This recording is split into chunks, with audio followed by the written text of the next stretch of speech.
That is what this team is capable of. I think everyone knew that, but it sure helps to see it. Avs win 7-1 over the Vancouver Canucks. Alex Newhook! Oh boy. Whoa!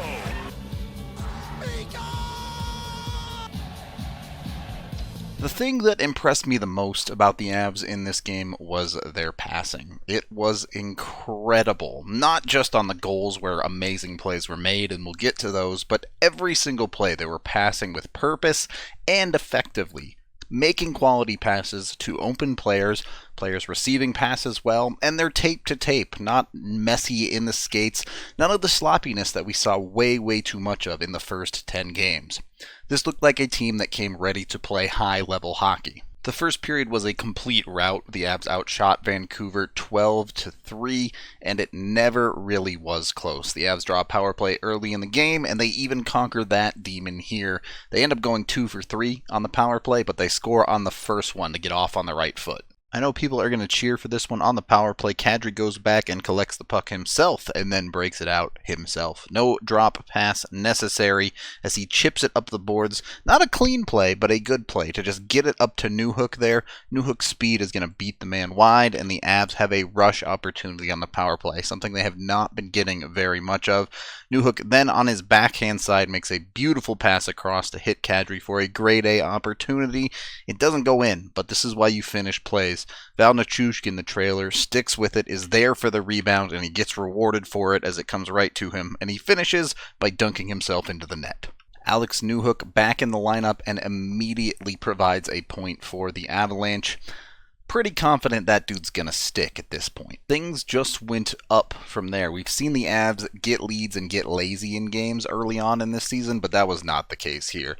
Goal number 1 just fed into goal number 2, which fed into goal number 3, and the first period was just the Avs doing kind of whatever they wanted. I mentioned the sick passing. Check out this thing from Cale Makar. Look, this is the big unit for the Avs, and the passing is just unreal. Mikko on his backhand, working around, eventually drops it for Landeskog, who's going to find a perfect pass across to Bowen Byram. And this alone should have been a goal. Unfortunately, Byram shanks it and goes off of the net. But instead of getting frustrated, the Avs continue to work. They maintain puck possession, and they work it around again.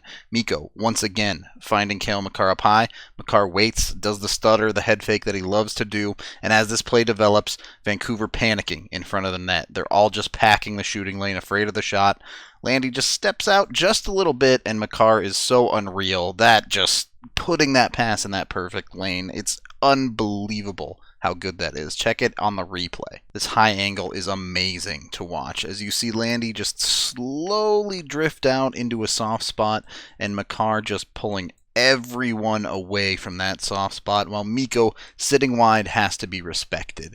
It's just an unbelievably good play, and then great vision from Makar to recognize he can give Landy a free goal.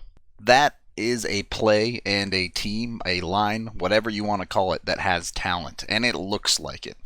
The Avs have the talent. Everybody knows that. They just have to start showing it. This game is definitely a good step to doing that. The Big Moose would make it 3-0 about 4 minutes later. The Avs are working two-man pressure on the forecheck here, and you're going to see a third man step up in Bowen Byram, the defenseman, coming up to take the third man's role, and he gets a poke check in and knocks a puck loose, and things just work out very nicely as Rantanen, forechecking higher in the zone, turns back around and finds himself a puck right in the slot. Yeah, he is a pretty good hockey player. He finishes. Look, the rest of this game was not particularly close. The Avs came out at the start of the second period and continued to dominate the game. It was 12-3 at the end of the first. Through the second period, at one point it was 17-4. Now, eventually the Avs got so far ahead that score effects took effect and Vancouver started putting shots on net, but it was far too late by then. This game was just never close. There's not a whole lot to break down as far as the flow of the game, because it was just the Avs dominating until they could shift it into cruise control. And they could in this game. Unlike the other games, they did the work, they got themselves far enough ahead that the second half of this game just didn't really matter. What did matter in the second half was the defense and the depth getting in on the goal scoring. Top to bottom, the Avs lineup came to play in this game. Jost collecting a rebound of a shot that went wide, and watch the quick passing. Jost up to Taves, immediately over to Girard on this play.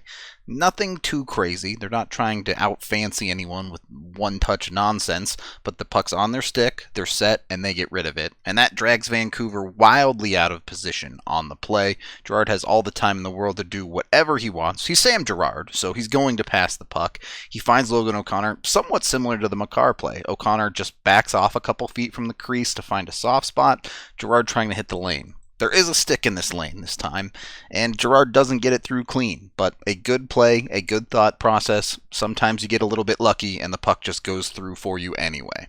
You'll be shocked to know that when you're dominating a team, you get better puck luck, right? And while that is a nice goal, no doubt about it, the play Logan O'Connor makes on the next goal is much, much nicer.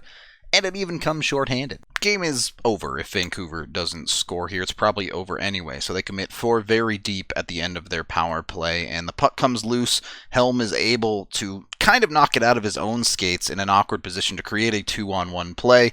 O'Connor has the speed to skate with anybody. He tries to go wide here and drags the back defender all the way over to him. Helm has no one covering him here. He's a fast enough skater to create enough space to make this work, and with a guy right on top of him, O'Connor is able to make this pass across and set up Darren Helm for essentially a complete breakaway. Helm decides to just one-time it into the net. It's a great play. Look, a play like that is the type of play you expect out of top 6 players. It takes a really good play to beat a defender like that, and Logan O'Connor just straight up did it. The game was well in hand at that point, but if this is your second game of the season, apparently it is required for you to provide points.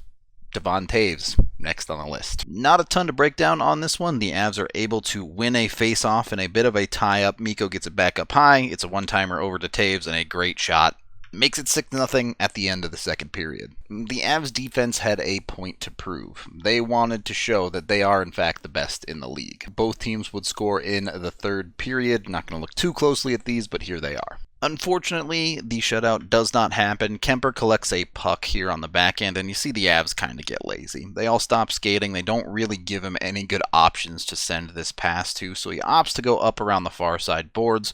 Maybe would have liked to see Comfer skate over there and be an option. Or, if Makar or Taves has skated hard, they could have had an easy option on the near side for him to pass it to. Instead, it's going to end up in a turnover as Comfer tries a silly no-look between the legs pass that is just an immediate turnover.